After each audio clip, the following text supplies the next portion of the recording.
目の前が若草山なんで当然山焼きも見れたりとか、ここから歩いても本当5分ぐらいのところに東大寺の二月堂があって、そこでもお水取りっていう毎年も1200年ぐらい続く山焼きもお水取りも火を使う祭事というか、そこにインスピレーションを受けて焚き火を使ってっていうところもあったりしたんで、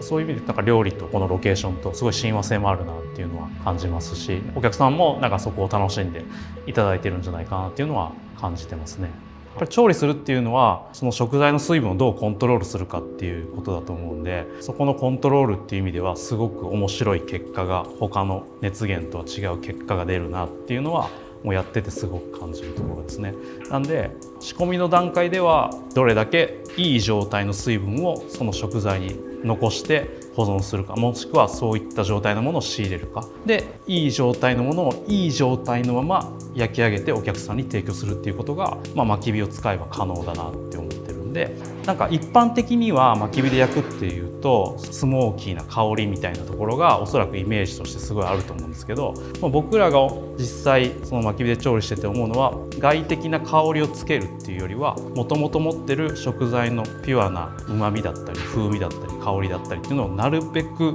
いい意味で閉じ込めて凝縮してお客さんに出せるっていうところが一番の魅力かなっていうふうに感じてますね。1品目がヒハタっていうお魚だったんですけど、最初から最後まで薪で焼いてます。なるべく魚が持ってる水分をしっかり保水して残して仕上げる。なんですごくしっとりとして、噛むと魚からちょっとジュースがグッと出るような仕上がりで、もう皮目はしっかり香ばしさがあって水分が抜けてパリッとしてる、ある種身と皮で矛盾した火入れが行われてる、それも焚き火を使ってるからできる部分なのかなとは思ってます。付け合わせはカブと金柑ですね。カブは大和肉鶏って奈良の地鶏、シャモ系の鶏なんで出汁がすごく美味しいんで、それでコンソメを取ってカブを炊いて、上にティマンドリーヌでスライスしたカブのサラダを少し添えてます。でソースはカブを煮終わった後に残ったコンソメを少し煮詰めて、奈良県産のサフランとバターと合わせてソースにしました。奈良市の若草山の麓でオーベルジュをやってますビラコムニコのシェフの堀田と申します。お店自体はオーベルジュっていうスタイルをとってまして、要は宿付きのレストランっていう形で運営を今しています。全部で5部屋あるオーベルジュです。もともと生駒っていう場所、大阪との県境ぐらいの場所なんですけど、そこで約6年ぐらいお店をやってまして、2024年の9月にこちらに移転してきて新たにオープンしたという形になります。僕は大学卒業してすぐイタリアに行って現地のレストランで勉強させていただくっていうのがスタートなんですけど、長くいたのはイタリアのボローニャっていうところのイルソーレっていう一つ星のレストランで、そこの影響が割と大きいかなとは思うんですけど、イタリアに行った時にすごく感じたのは、イタリア人は料理してる時に自分たちがイタリア料理作ろうと思って作ってないなと思ったんですよね。地元の郷土料理だったり地方料理だったりみたいな味が、DNA に刻み込まれててみたいな部分もあると思うんですけど、そういったものも含めて自分たちの身の回りにある食材で、自分たちの感性で自分たちがいいと思ったものを作ってお客様に提供する、それが結果としてイタリア料理になってるみたいな感覚をすごい受けて、もうその時点で僕は独立するなら自分の地元奈良でやりたいなっていうのはすごい思ってたんで、地元に帰ってその地元で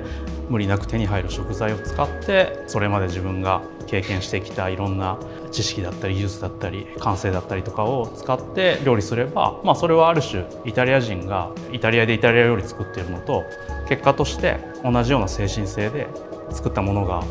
出せるなと思ったんで、そういうことがしたいなとすごい思って、今もそれを実践してるつもりです。お肉は宮崎県産の経産牛のサーロイン、滋賀県に酒屋さんっていう精肉店があって、そこの新穂さんっていう方に送っていただいてます。いわゆる熟成牛っていうお肉ですね。経産牛なんで基本的に赤身のしっかりとしたお肉になるんですけど、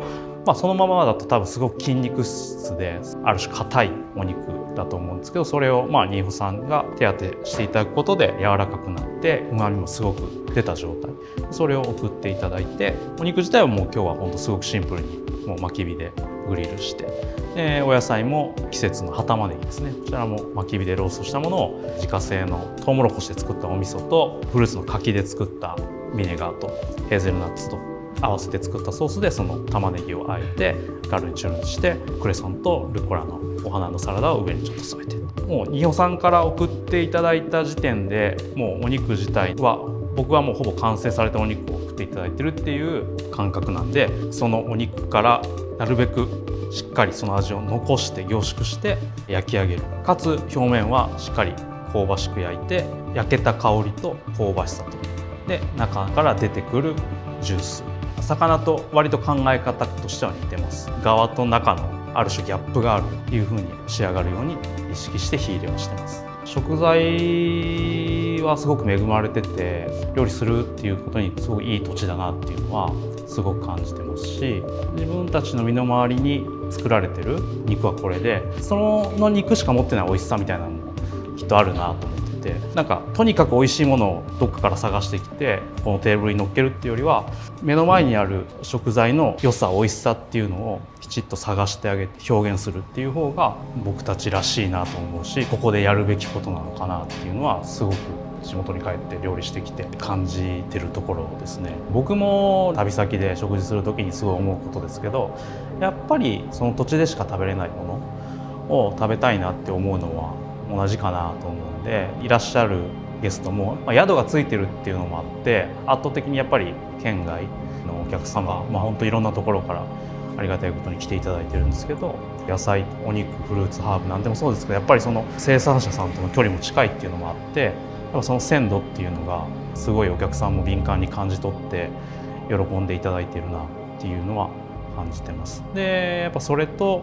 この薪で調理してなるべく素材感残してシンプルに調理するみたいなところがやっぱすごい相性もいいのかなっていうのは感じてますね。デザートは萩原いちご農園さんっていうところから送っていただいてます。コトカっていう奈良の品種ですね。このデザートに使うイチゴに関してはかなり大きなサイズを選んで送っていただいてます。焼きいちごにしてるんですけど、焼く前にグラッパっていうイタリアの蒸留酒を少し吹きかけて火にかけて焼いていきます。形を保ったままジャムにするみたいなイメージですね。火を入れることによって出てくる独特のいちごの甘さみたいなのを表現しながら添えたのが、今日はビーツとカカオの少しあったかいソースで、それにアニスヒソップっていうちょっと爽やかなミントに近いような香りがするハーブの香りを移したシャンティクリームを少し添えて、でシャンティクリームにはローズビネガーを加えて少し酸味もつけてます。で仕上げにミシェル・ブラスのミルにマーガオっていうスパイスとカカオニブと奈良県産の無農薬栽培されている食用のバラの花びらをドライにしたものを合わせてミルに詰めて、最後仕上げにちょっと削って香りを出すようにしてます。でこのコトカの特徴は実が少ないんですけども、その分ですね、一粒一粒に全て栄養がしっかりと行き渡ることによってすごく綺麗な実がたくさんなる。で見た目もすごく赤が鮮やかな赤で、甘さと酸味のバランスがすごく取れてはいるんですけども、それよりも何よりもうちのいちごを使いのシェフであったりとかパティシエさんであったりとか、全ての人が香りがいいよねっていうことで、この香りをぜひに生かしたいねっていうようなことも結構おっしゃっていただいてて、やっぱりこの香りが一番の特徴かなっていうところがありますね。実は堀田大樹シェフとはですね、幼稚園ぐらいからずっと一緒にこの帯時計で育ちまして、僕の作ったいちごを味わってもらって、堀田君がぜひに使いたいって言ってくれたことで、ビラコムニコの前のずっと前のお店の頃から堀田君とは長いお付き合いをさせていただいてます。結構自分たちで発酵食品系をよく作るようにしてて、お味噌とかビネガーとかお醤油みたいなものも作りますし、地方でやってる直接その生産者さんとのやり取りをしてると、フレッシュなものが取れる時期っていうのがすごい短いものもやっぱりあったりするんですね。で旬の時期は短いけど結構量は取れちゃうみたいなものもあるんで、そういったものを使わせてもらうときに、もちろんフレッシュで使えるものはそのままきっちりフレッシュで美味しい状態で届けて、でも使い切れないけどあるみたいなものは発酵食品にしてちょっと姿を変えて、でそれを何ヶ月後かもしくは次の年の同じ食材が出回る時期に合わせて使うようにしたりして、そういうことすることでなんか皿の中に時間軸ができるかなみたいな、過去と未来と現在が同じお皿の中にあるみたいなことが表現できれば面白いなって、奈良っていう土地自体が歴史の古い長い土地でもあるんで、なんかその辺の奈良の歴史の長さみたいなところもうまく表現できるんじゃないかなと思って、割と積極的にそういう発酵食品系は自分たちで作って活用するようにはしてます。はい、うちの農園の特徴としては、少量多品目という形でレストランシェフ向けの野菜っていうのを栽培しています。ハーブでもうちはなるべく若いところを取るっていうのを結構気をつけてやっています。お客様が食べた時に口の中に残らへんけどハーブの香りがちゃんとする、あんまりゴワゴワしてない状態、お皿にそのまま乗せれるような状態でハーブっていうのを、収穫することを心がけてます。それが結構特徴ですかね。小麦粉さんは結構どさっと仕入れてで仕込まれてると思うんですよ。極力積極的にご飯を食べに行くようにしてます。勉強しに行くんですけどね。でそれでまた作り方も変わってくるし、英語のコミュニケーションとかの元になった言葉で分かち合うとか共有するとか、なんかそういう意味のラテン語なんですけど、まず僕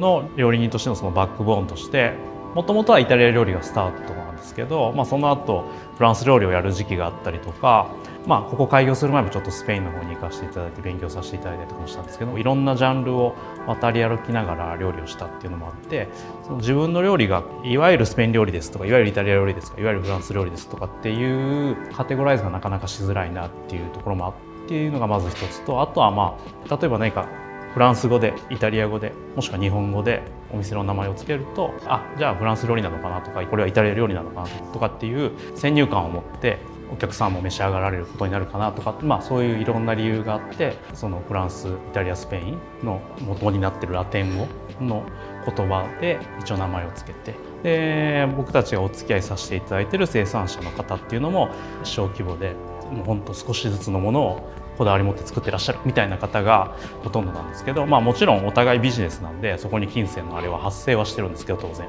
なんですけど、なんか感覚としてその人たちから物を買ってるっていうよりは、その人たちがそういうこだわりを持って作った食材を分けていただいてるみたいな感覚がすごいあって、僕らは僕らで生産者さんの方から分け与えていただいた食材をここで調理して料理して来ていただくゲストにまたそれを共有する、分かち合うみたいな循環ができればいいなと思って小麦粉っていう名前にしました。